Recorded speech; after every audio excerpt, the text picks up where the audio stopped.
Position on the Youth Study Center. I'll start with Troy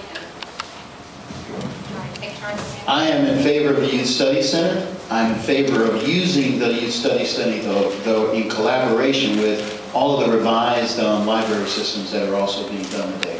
So we're going to be smart and prudent about how we use our current resources today. So where it makes sense to consolidate, let's do that. Where it makes sense to have them separate and independent, but we need to make sure we've got Youth Study Centers available. Yes, I too was good.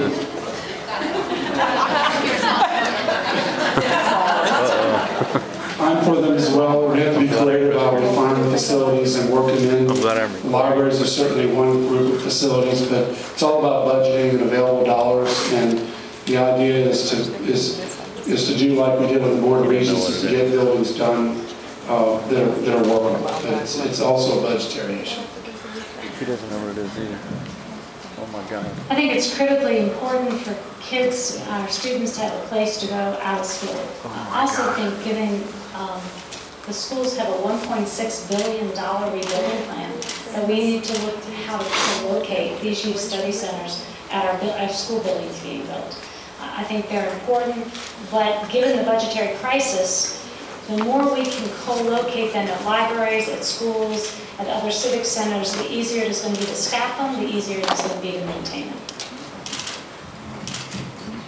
I too am supportive of these study centers. I think it would be great if we could somehow find a way to put them in the schools and just keep the schools open a little longer and provide for the study groups that take place at the schools, and also use the library system across the city.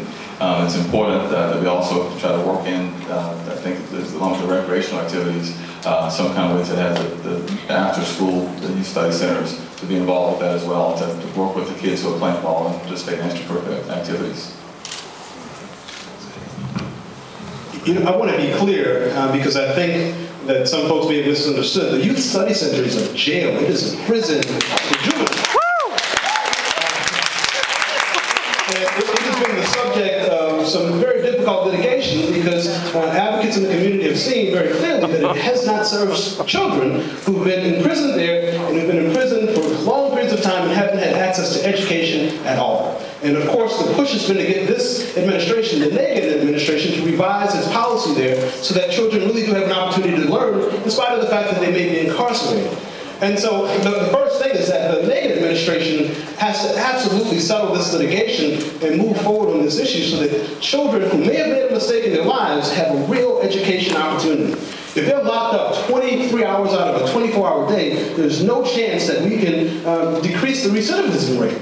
And so I don't think it's an issue of whether or not you support the Youth Study Center. It's that you support redefining how this entity operates. And not just this entity, but when it comes to juveniles in this system, making sure that they have a real education opportunity so that the prison or jail that they're in right now does not define their life outcomes for the entirety and the rest of their lives.